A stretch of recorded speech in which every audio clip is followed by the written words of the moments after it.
to discuss with you today about delays. Delays.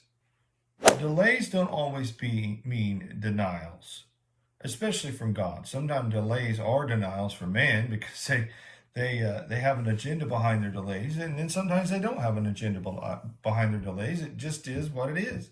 There's circumstances that cause the delays. A traffic accident or other circumstances that cause the delays. So there's a lot of things that are behind the delays. But I want to tell you this. When God delays in our own eyes or in our own mind, it is not a sign of denial. It's a sign that God might be working out an even greater miracle than we could have ever even imagined. And I'm going to look at John chapter 11 and read through this passage, some excerpts, and give you some meditations the Lord gave me.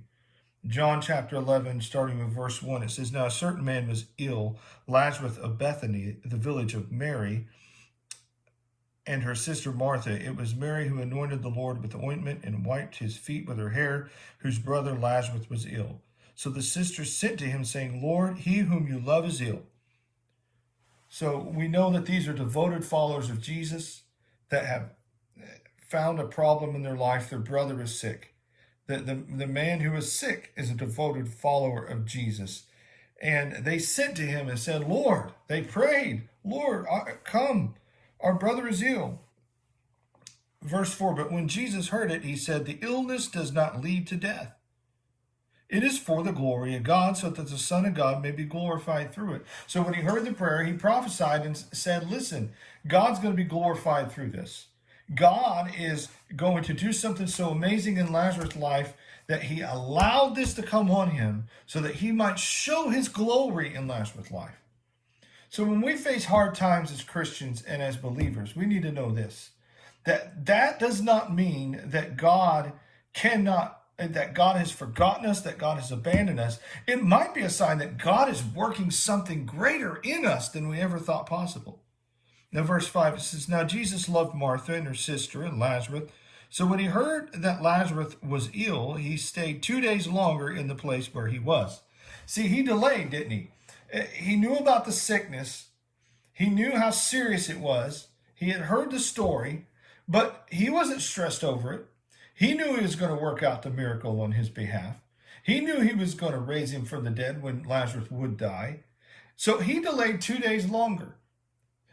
He delayed long enough that he knew Lazarus would pass by that time. Now, God's not playing a game here. God is allowing a process to take place so that the people would see the glory of God. See, there are people that are going to get sick, and there are going to be people that are going to get sick to the place that they die. But just because they die, it doesn't mean that God is going to deny a miracle in that situation. He can go beyond death, and that is why Jesus allowed this to happen. Is he was trying to show the disciples, he was trying to show Mary and Martha, these devoted followers, and he's trying to show us that God goes even beyond death to work miracles on the behalf of his believers. Now, Jesus loved Martha and her sister and Lazarus, so when he heard that Lazarus was ill, he stayed 2 days longer. Verse 7, then after this, he said to his disciples, let us go to Judea again. The disciples said to him, Rabbi, the Jews were just now seeking to stone you, and you are going there again? I think that's interesting. The disciples asked him that question out of fear, knowing that they were with the Messiah. And they were like, listen, they almost killed you, and now you're going back? What? No, they were hesitant. They were overly cautious. In Jesus' eyes, he had a plan to go back. He knew he was going to go back. It was the only right thing to do is go back. But they were like, Lord, are you sure it's time to go back? It's just interesting that the difference. He was the one they were trying to kill, and yet he was the one that was more at peace with going back, where they were the ones that were more hesitant. And I think in so many believers' life, we don't trust the Lord to do what he plans to do. When he gives us permission to go back, when he opens the doors for things to happen, many times we're still the ones hanging back, hanging loose, scared and a little worried. And we don't need to be worried. He has got a plan and he's going to work it out. The disciples said to him, Rabbi, the Jews were now seeking to stone you. Now, verse 9, Jesus answered, Are there not 12 hours in the day?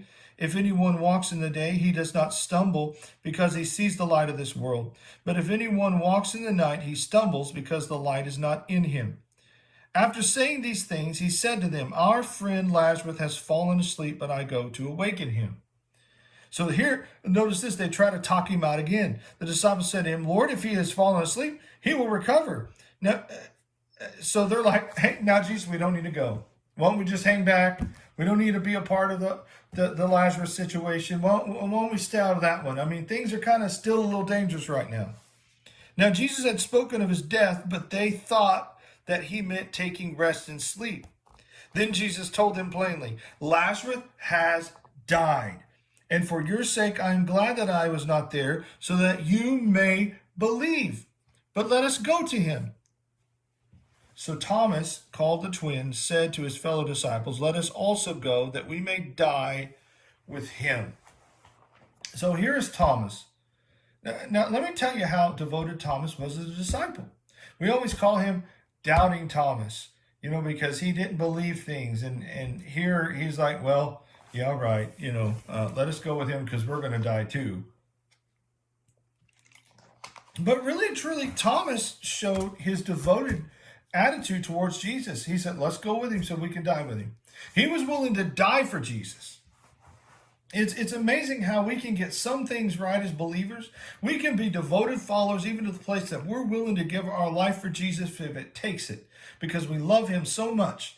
But then we can get it so wrong on the other end of the spectrum, where we think, there are certain of us that we think so logical and so literal that we can't see that God can go past what seems to be literal and what seems to be logical, and he can do the impossible. And that was Thomas. He was devoted even to death, but he needed to get that place in his life that he could see that the glory of God is going to be manifest. And Jesus said, I'm going to see that my name is glorified for the Father's glory. And you're going to see it happen. Now, when Jesus came, he found that Lazarus had already been in the tomb 4 days. Bethany was near Jerusalem, about 2 miles, and many of the Jews had come to Martha and Mary to console them concerning their brother. So when Mary heard that Jesus was coming, she went and met him, but Mary remained seated in the house. Martha said to Jesus, Lord, if you had been there, my brother would not have died. My brother would not have died. Still talking about the delay. I just had a thought here. So when Mary heard that Jesus was coming, she went and met him, but Mary remained seated in the house. Sometimes when God delays, we choose to delay. We choose to hold back because things aren't going the way we want to. Mary was a very devoted follower. I mean, she's the one that washed his feet with her tears.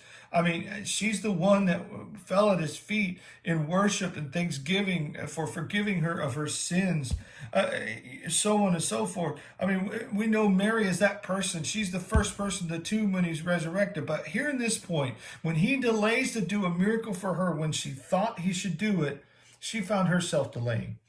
And don't you judge other Christians who have it seems like they've dried up or they got tired because something didn't go the way they wanted to. No, we've all had that time in our lives where we did that. We shouldn't have done it, but we did it. But let me tell you something. Jesus is not going to give up on us. Even if for the moment, for a fleeting moment, we've given up on him. We haven't backslid, but we've given up on him doing miracles for us. He hasn't given us up on us. He still wants to work things out in our life, and we need to resurrect our conscience and say, God, you still can do the miracles in my life. Martha said to Jesus, Lord, if you had been here, my brother would not have died. But even now I know that whatever you ask from God, God will give you. Jesus said to her, your brother will rise again. So she said God could give him anything. And he told her, okay, your brother's going to rise again. And Martha said to him, I know that he will rise again in the resurrection on the last day. Jesus said to her, I am the resurrection and the life. Whoever believes in me, though he die, yet shall he live. And everyone who lives and believes in me shall never die. Do you believe this? She said to him, "Yes, Lord, I believe you are the Christ, the Son of God, who is coming into the world." She believed that he was the Christ, the Son of God, who is coming into the world. When she had said this, she went and called her sister Mary, saying in private, "The teacher is here and is calling for you." And when she heard it, she rose quickly and went to him. Now Jesus had not yet come into the village, but was still in the place where Martha had met him. So when the Lord called, she rose up and she went to him. She heard that he was calling for her. And I'm telling you, he's just as close as the mention of his name. He can, we just need the breath of God. We just need a reminder of the love of God. And it can wake us up out of that state of being depressed. Maybe she didn't know Jesus was there, and that's why she delayed in the house. But I'm here to tell you, as soon as she found out he was there and he was calling, he was working it out. God will work things out on our behalf. He will come to us. He will speak to us, and he will help us be overjoyed again. If you're down in the molly grubs in your faith because things haven't worked out the way you thought, I'm here to tell you, he can get you back off that chair again. He can get you started again. You just need to come to where he's calling. He's calling you to come back to him and worship. He's coming you back and calling you back to seek his face and to long for him. He longs to meet with you, to show you his resurrection power. When the Jews who were with her in the house consoling her saw Mary rise quickly and go out, they followed her, supposing that she was going to the tomb to weep there.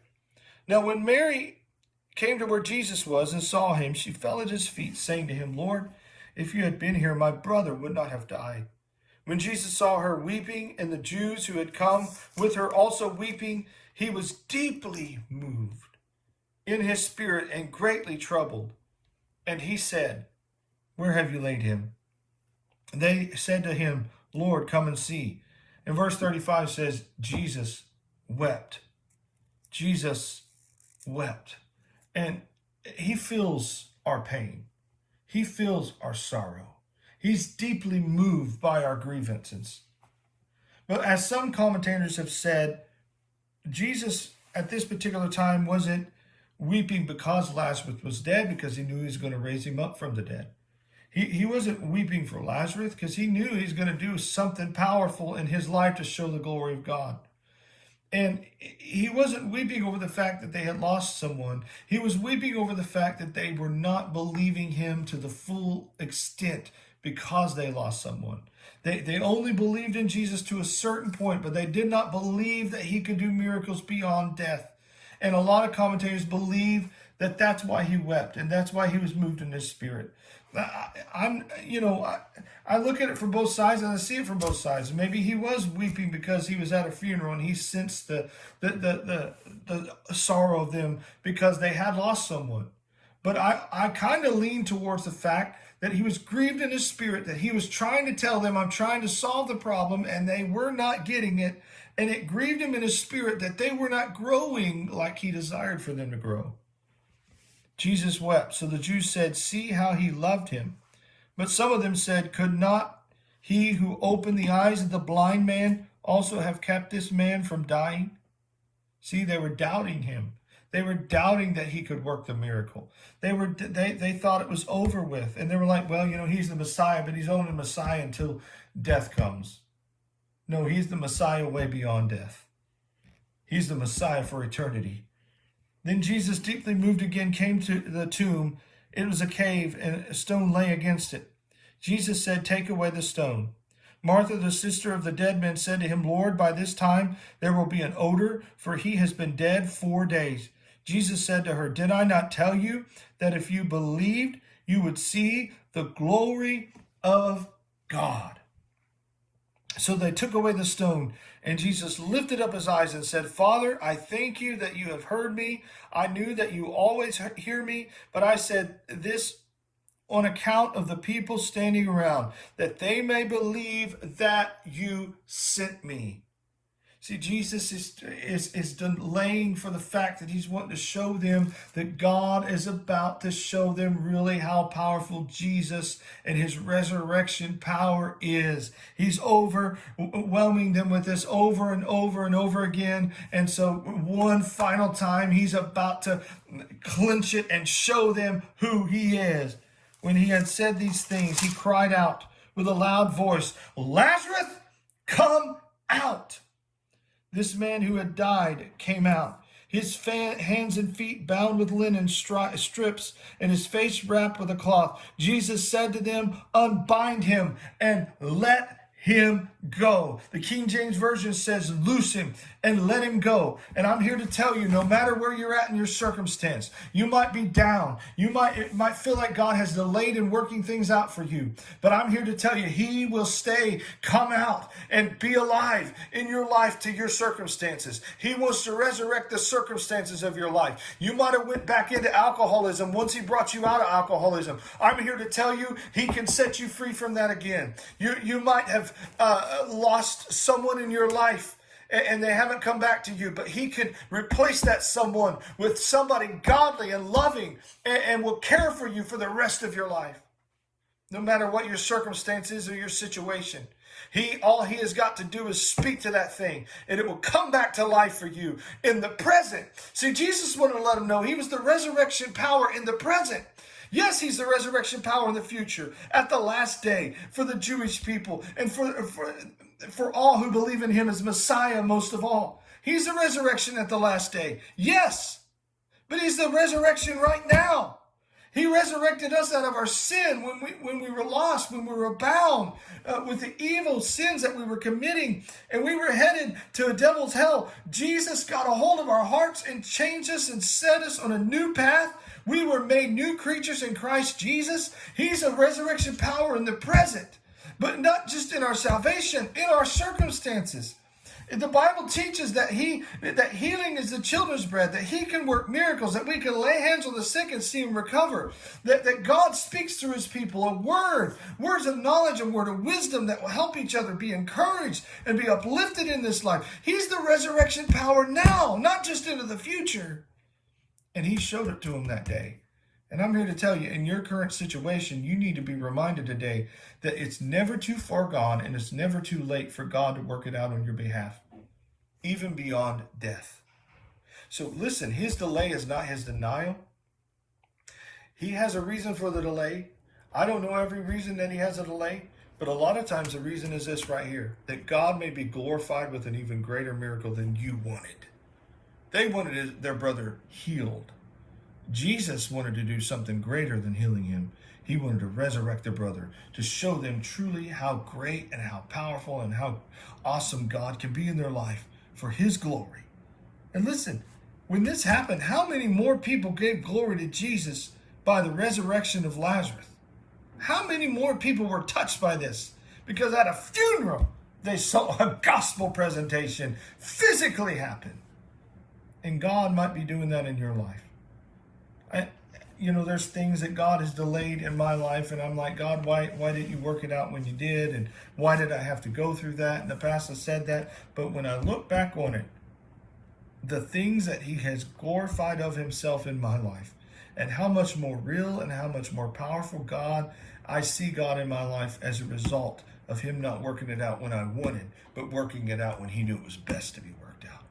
It's enhanced my faith, and it's helped me testify of what God can do so that it will enhance other people's faith.